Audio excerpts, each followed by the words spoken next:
সূর্যোদয়ের দেশ জাপানের নাম শুনলেই ভেসে ওঠে সুবিশাল বরফে আচ্ছাদিত এক পর্বতের ছবি, যার নাম মাউন্ট ফুজি। এটি শুধু সুপরিচিতই নয়, জাপানের ঐতিহ্যের প্রতীক হলো এই ফুজি পর্বত। সমগ্র বিশ্বেই এটি অত্যন্ত জনপ্রিয়। এটি জাপানের সর্বোচ্চ পর্বতশৃঙ্গ। তবে এই পাহাড়টি মূলত একটি সুপ্ত আগ্নেয়গিরি। 2013 সালে ফুজি পর্বতকে বিশ্ব ঐতিহ্যবাহী স্থান হিসেবে স্বীকৃতি দেয় ইউনেস্কো। বর্তমানে এটি জাপানের সবচেয়ে জনপ্রিয় পর্যটন কেন্দ্র। জাপানের হনশু দ্বীপে অবস্থান ফুজি পর্বতের। জাপানিদের কাছে এটি ফুজিসান ও ফুজিয়ামা নামে পরিচিত। জাপানের হোক্কাইডো আদিবাসীদের ভাষায় ফুজি অর্থ আগুন এবং জাপানি ভাষায় সান অর্থ পাহাড়। স্থানীয়রা তাই এটিকে আগুনের পাহাড় নামেই ডাকে। বিশ্বব্যাপী এই আগ্নেয়গিরি মাউন্ট ফুজি নামে সর্বাধিক পরিচিত। জাপানে জনশ্রুতি আছে যে 286 খ্রিস্টপূর্বে এক ভূমিকম্পের সময় এই আগ্নেয়গিরি সৃষ্টি হয়েছিল। তবে গবেষকদের মতে আগ্নেয়গিরিটির উৎপত্তি কমপক্ষে 26 লাখ বছর আগে এবং এর পর্বতশৃঙ্গ গঠিত হয়েছে প্রায় 7 লাখ বছর আগে।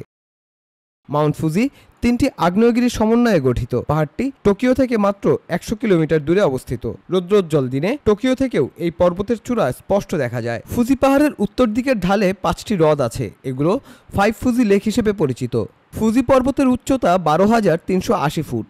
এই পাহাড়ের তলদেশের পরিধি প্রায় 125 কিলোমিটার এবং ব্যাস প্রায় 25 থেকে 30 কিলোমিটার। মাউন্ট ফুজির জ্বালামুখটি বছরের বেশ কয়েক মাস তুষারাবৃত থাকে।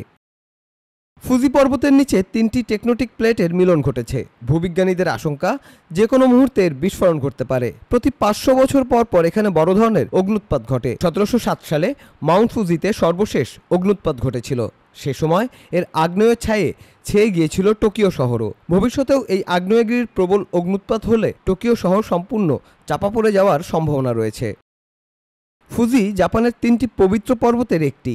জাপানের শিন্তো ধর্মের অনুসারীরা 7ম শতাব্দী থেকে আধ্যাত্মিক সাধনায় এই জায়গাকে সম্মান জানিয়ে আসছে। এই পাহাড়ের পাদদেশে এবং চূড়ায় শিন্তো বিশ্বাসীদের মন্দির রয়েছে। প্রতি বছর গ্রীষ্মকালে বহু জাপানি পাহাড় চূড়ার মন্দিরে তীর্থযাত্রা করে। জাপানের ঐতিহাসিক শিল্পকলায় বহুবার স্থান পেয়েছে বরফে ঢাকা ঘুমন্ত এই আগ্নেয়গিরি। পর্বতারোহণের জন্য ফুজি পর্বত বিশ্বব্যাপী বেশ জনপ্রিয়। 633 সালে এক ভিক্ষু প্রথমবার এই পর্বত জয় করেন। প্রতি বছর প্রায় 3 লাখ পর্বতারোহী এখানে ঘুরতে আসেন। তার মধ্যে প্রায় 2 লাখ লোক পাহাড়ের চূড়ায় আরোহণ করতে পারে।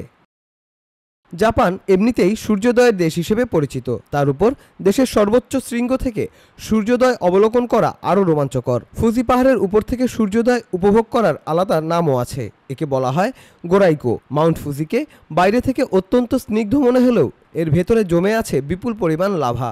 সেজন্যই একে বলা হয় ঘুমন্ত বা সুপ্ত আগ্নেয়গিরি।